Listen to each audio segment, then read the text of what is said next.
I have been a trauma physician for 11 years, 6 of them out past the border stations, and I have learned that the body tells the truth, even when the patient does not. That rule held for humans. I did not expect it to hold for stone. We were 3 days into a routine sweep of the Varan Drift, mapping old mining hulls for salvage clearance, when our comms officer flagged an anomaly in the ambient channel. Not a signal, a texture, a faint, irregular pulse riding underneath the dead static that the drift always carries, like a second heartbeat tucked inside the first. Could be debris friction, she said. Could be nothing. I told her to run it through the medical decoder instead of the standard signal stack, because something in the rhythm looked less like noise and more like pain trying to hold itself together. 20 minutes later, she turned from her console pale. "It's vitals," she said. "Whoever's broadcasting that is dying slowly and trying very hard not to show it."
The hull we found was HFY, silicate physiology, a crystalline people whose bodies grow in lattice formations instead of flesh, whose minds run on resonance, the way ours run on electricity.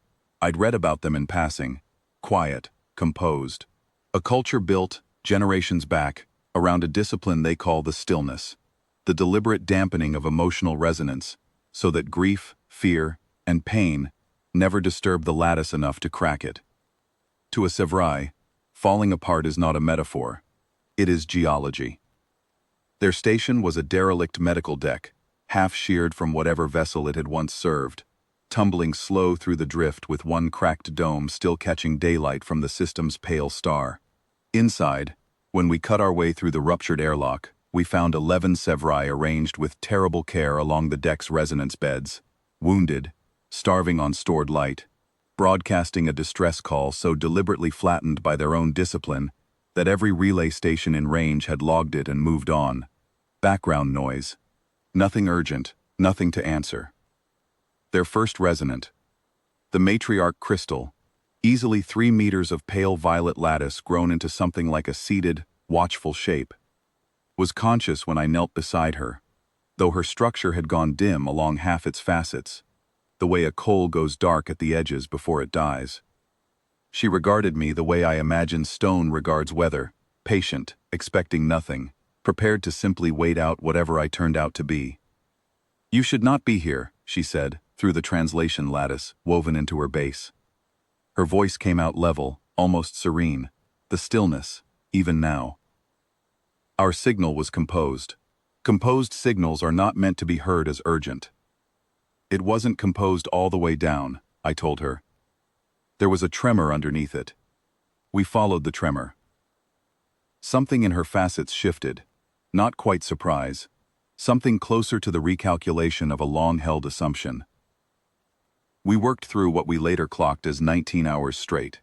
My team ran resonance stabilizers along the cracked lattices, fed light-starved bodies through portable solar arrays we'd never been issued for this kind of casualty, and improvised splice grafts for fractures none of our manuals covered, because no manual had ever covered crystal.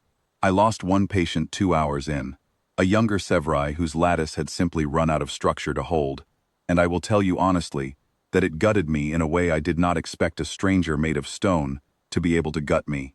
Grief does not check your species before it lands. The first resident watched me afterward, in the stretch of quiet that follows every loss in every triage bay in the galaxy.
That, she said, may be why you came.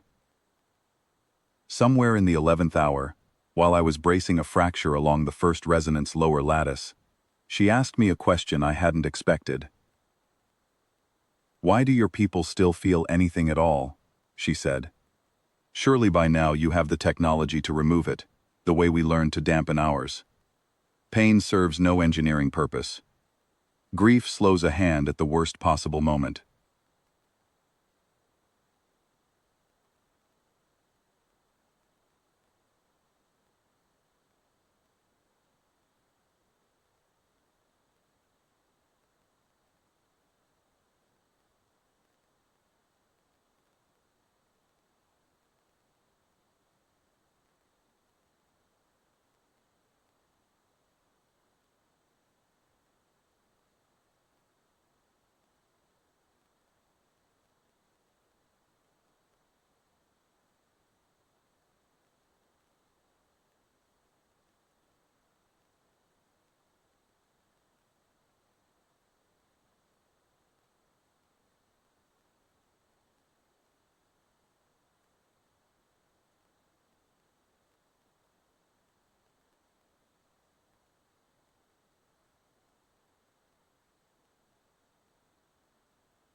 We've had people try, I told her.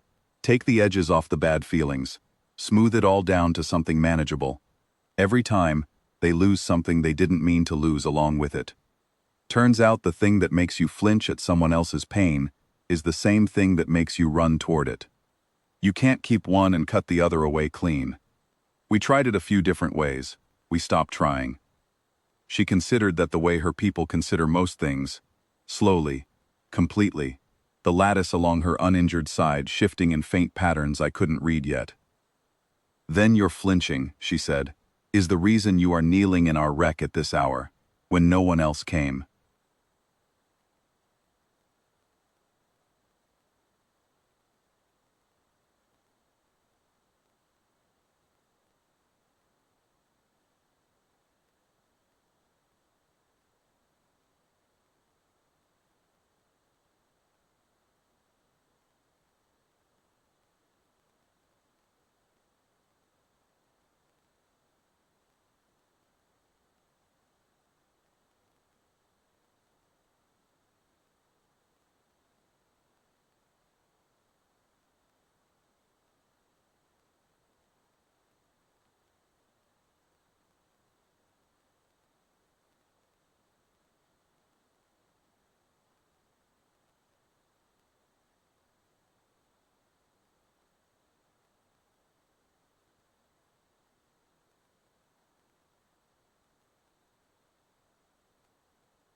She still went quiet again afterward, still let her voice flatten back into the practiced calm of a people 3 generations deep into believing composure was the only dignified way to ask for help.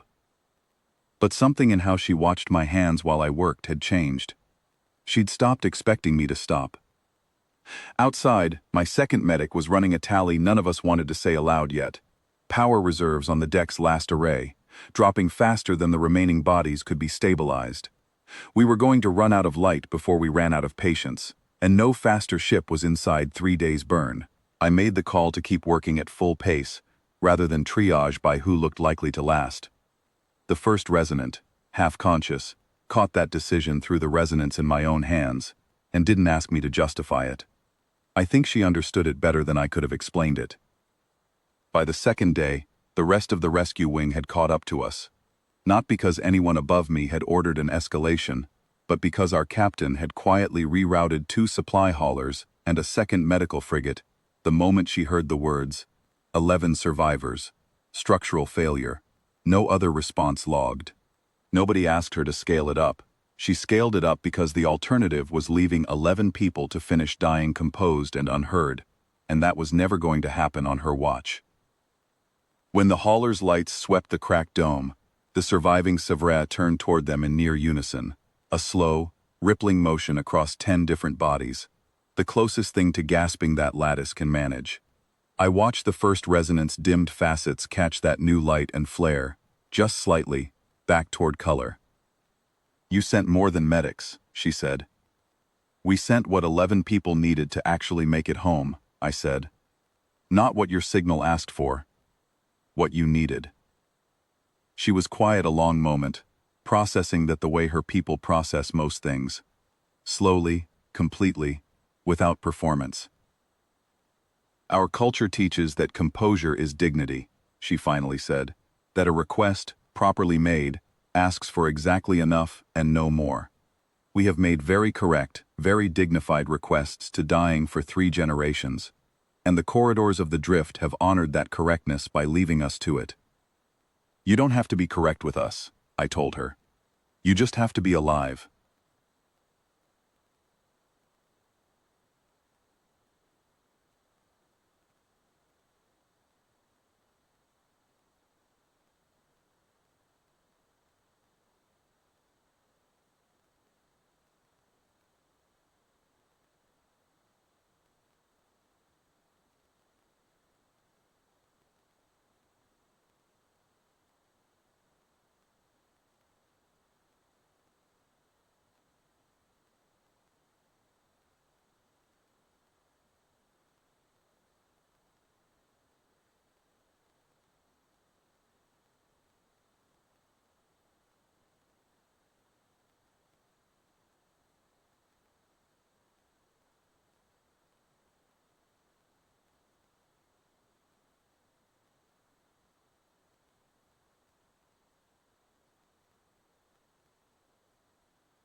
The first resonant insisted on walking the final ramp herself rather than being carried, against every protocol my team wanted to enforce, and none of us had the heart to override a 3-meter crystal matriarch on a point of dignity she'd clearly decided was non-negotiable. At the base of the ramp, her own people gathered. Dozens of them, lattices catching the light in slow shifting color, utterly silent in the way only a culture built on composure can be silent. No cheering, no weeping I could hear. Just stillness, watching their first resonant come home on her own feet. She turned back to me before she crossed into that crowd. "There is a resonance," she said, "that our language keeps for moments too large for ordinary words. We do not broadcast it. We do not perform it. It exists only once, between the one who is grateful and the one who earned it." I asked her, carefully, if she would say it anyway. She didn't answer in words. Her lattice shifted instead. One slow, low chord of resonance, pitched too deep for the translation system to render into any language I owned, gone almost before I registered it had happened. My comms officer told me later her instruments caught a fragment of it and couldn't parse a single syllable. It simply wasn't built to be understood by anyone outside the moment it was given in. I never did find out what it meant. I have decided I don't need to. What I know is this: somewhere out past the border stations, there is a people who spent 3 generations perfecting the art of asking for help so quietly that the rest of the galaxy learned to stop listening. And one human crew, running a routine salvage sweep, heard the tremor underneath the composure anyway, and didn't ask permission to scale the response up to what 11 dying strangers actually needed.